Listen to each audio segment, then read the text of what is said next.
Hello, good afternoon.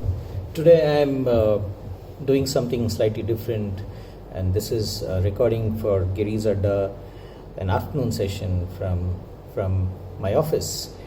I wanted to, if you noticed, yesterday was celebrated as Engineers Day, and every year, this day comes and goes, and every year I have a few people who wish me on Engineers Day. Not that I'm doing anything related to engineering right now.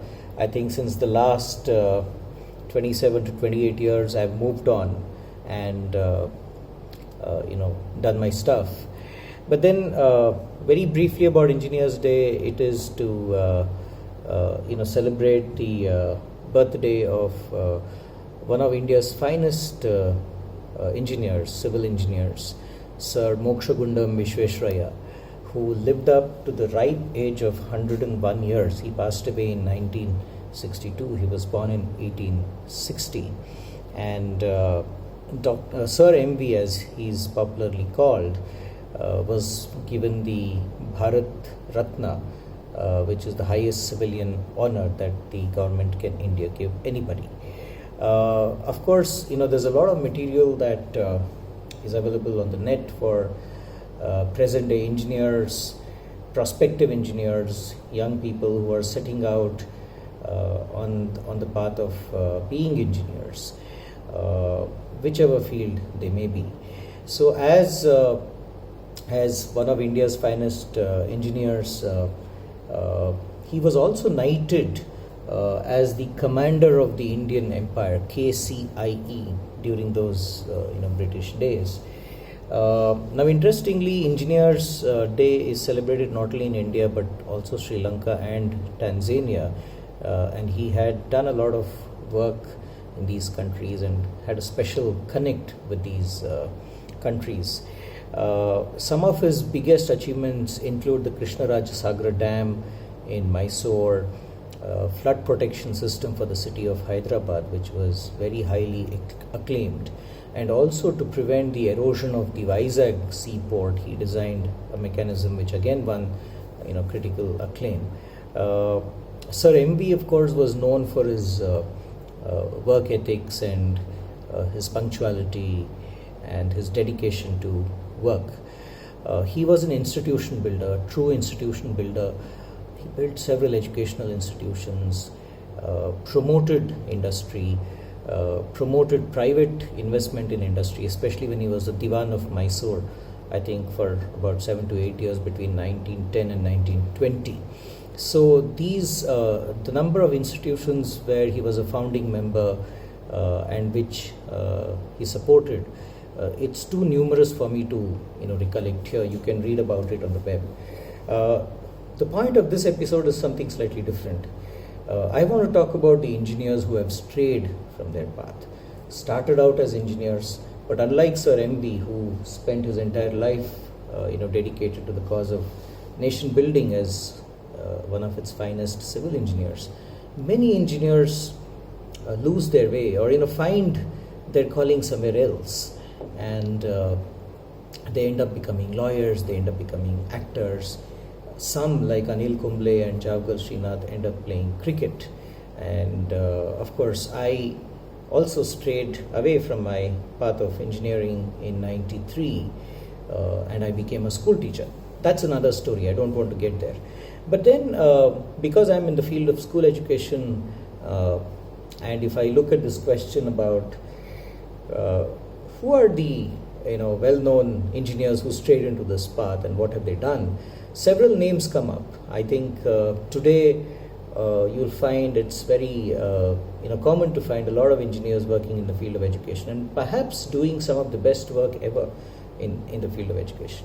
And that itself raises several questions about A, engineering, is that the right choice? And B, about education itself, that if the contributions to a field of education, especially like school education, are coming from people who have not been trained as educators or thinkers of education, then there is something probably wrong with that field or something needs to be done about it. But very briefly, let me talk about Arvind Gupta. Arvind Gupta is a Padma Shri. He's been awarded by the Government of India.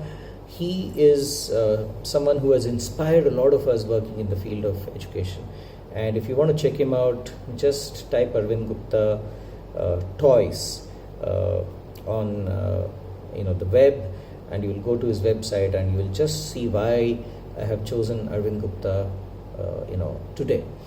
So he, like many engineers who have strayed into education, Arvind Gupta also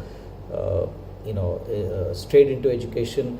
He passed out of IIT Kanpur in 1975 and immediately got a job in Telco, which is a Tata company, a Tata automobile company.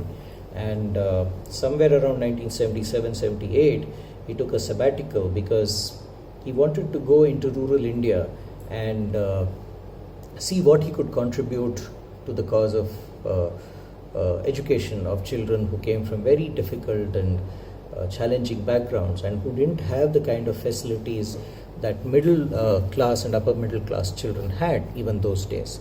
That search led him to a very beautiful place called Hoshangabad in Madhya Pradesh, where a very interesting and innovative experiment in science teaching and learning was happening. It is called as the HSTP. No longer, of course, does HSTP survive, but its spirit endures. The Hoshangabad Science Teaching Program, and many call it the mother of all NGOs in education in post-independent India. The Hoshangabad Science Teaching Program ran for several years in the decade of the 70s, and then it was, I think, subsumed, or it became part of another very, very innovative NGO that has had far-reaching impacts on the way school education is done, and this is Eklavya, which was established, I think, in 81 or 82. So Arvind Gupta, as a young engineer, young, idealistic, fired-up engineer, left all of this, his IIT Kanpur, his good corporate job, and went into rural areas of Madhya Pradesh and Hoshangabad district, participated in a program that aimed to bring innovative science teaching to the schools, children in government schools in Madhya Pradesh. And I think it was here that he really applied his mind to the use of locally available materials. In popular terms, you can call it kabad se jugaad. So things that we throw away carelessly, whether it's paper, cloth, a cardboard, pieces of plastic, bottles, plastic bottles, and anything that we normally use in everyday life.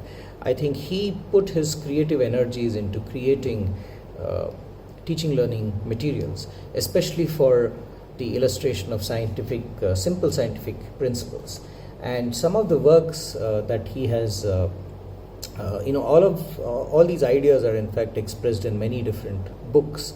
And you can find a lot of these on his website, and there are some amazing videos, hundreds of them in fact, and very, very inspiring videos which you should see.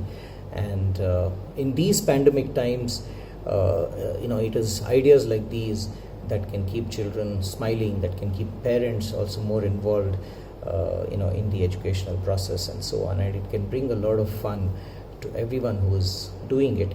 And at the same time, it will leave you with a lot of questions about how things work, why do they work that way, and so on. And that is really the basis for any educational process, be it in science, mathematics, language, and so on.